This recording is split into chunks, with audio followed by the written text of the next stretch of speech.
ये फ्रेंड्स अस्सलाम वालेकुम। रेसिपी के इस किचन में एक मज़ेदार सी मिनटों में बन जाने वाली रेसिपी के साथ हाजिर हूँ। तो बिस्मिल्लाहिर्रहमानिर्रहीम। इस रेसिपी के लिए सबसे पहले आपको चाहिए 1 पाव लोबिया लेना है आपने। सिंपल इसको धो लेना है। इसको प्रेशर कुकर में बनाना बताऊँगी, वो भी मिनटों में बनेगा और इसको रात भर भिगो के रखने की ज़रूरत भी नहीं पड़ेगी। सबसे पहले तो आपने इसको साफ़ कर लेना है, उसके बाद आपने इसे धो लेना है। धोकर सिंपली जो है बोल में शिफ्ट कर लेना है। मैंने इसको धो लिया है, इसके अंदर कोई उसको मैंने पानी में भिगो कर नहीं रखा था। उसके बाद प्रेशर कुकर के अंदर डायरेक्टली आपने लोबिया ऐड कर देना है। तो रेड बीन्स इसके अंदर मैंने ऐड कर दिया है। उसके बाद आपने जी इसके अंदर शामिल करना है एक बड़े साइज़ का प्याज काटिएगा और प्याज काट के आपने इसके अंदर ऐड कर देना है। फिर इसके बाद आप इसके अंदर शामिल कीजिएगा अदरक और लहसुन का पेस्ट 1 टेबलस्पून भरकर आप इसके अंदर शामिल कर देंगे। फिर इसके साथ ही आपने एक हरी मिर्च शामिल करनी है इसके अंदर और साथ ही सफ़ेद ज़ीरा आप इसके अंदर 1 टीस्पून शामिल कर दीजिएगा। फिर आपने इसके अंदर शामिल करनी है हल्दी। हल्दी इसके अंदर शामिल करेंगे हाफ़ टी स्पून। साथ में आपने इसके अंदर रेड मिर्च यानी जो लाल मिर्च होती है वो आपने लेनी है आधा टी स्पून। नमक हस्बे ज़ायक़ा या 1 टीस्पून के करीब इसके अंदर शामिल कीजिएगा। साथ में आपने 3 अदर टमाटर लेने हैं, उसको ब्लेंडर में डाल के ब्लेंड करना है और ये ब्लेंड किए हुए आपने टमाटर जो हैं, टमाटर का जो पेस्ट है वो शामिल कर देना है। साथ में आपने इसके अंदर 1 गिलास पानी शामिल करना है और उसके बाद पानी शामिल करने के बाद इसको तकरीबन आपने 10 मिनट के लिए कुकर को चलाना है।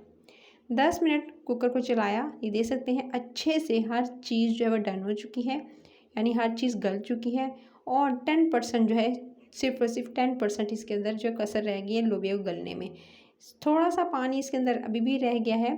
सो इसी पानी के अंदर अब आपने क्या करना है, शामिल करना है 1 टीस्पून भरकर धनिया पाउडर। धनिया पाउडर आप 1 से 1.5 टीस्पून ऐड कर दीजिएगा। उसके बाद आपने कुटी हुई लाल मिर्च इसके अंदर ऐड करनी है हाफ़ टी स्पून भरकर। घी या आप इसके अंदर ऑयल का इस्तेमाल कर सकते हैं, आधा कप भर के आप इसके अंदर शामिल कीजिएगा। तमाम चीज़ों को हल्की से धीमी आंच पे भुनाई इसकी करेंगे ताकि जो है वो अच्छे से जो इसका कच्चापन है तेल का या घी जो आपने शामिल किया वो भी दूर हो जाए, अच्छे से मसाले जो है वो अच्छे से पक जाएँ इस लोबिया के साथ। अच्छा, इसको मैंने भूनना है तकरीबन 4 से 5 मिनट और 4 से 5 मिनट के बाद ये देखिए जब साइडों पर आपको ऑयल या घी नज़र आने लगे तभी आप इसके अंदर शामिल कीजिएगा बाकी की चीज़ें। अच्छा, इस स्टेज पर आप चाहें तो गरम मसाला शामिल कर सकते हैं, नहीं तो लास्ट में शामिल कर दीजिएगा। मैंने जो है अच्छे से जब भुनाई कर ली तो तकरीबन इसके अंदर 1 गिलास पानी शामिल कर दिया।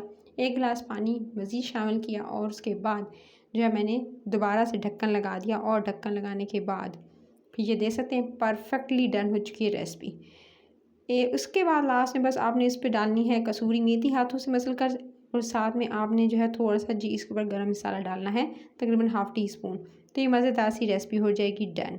अच्छा, इस बात का ख़्याल रखिएगा कि आपने जो दोबारा जो है वो लगाना है, जब सीटी जो लगानी है आपने प्रेशर कुकर की, वो तकरीबन जो है वो 4 से 5 मिनट ही लगाइएगा।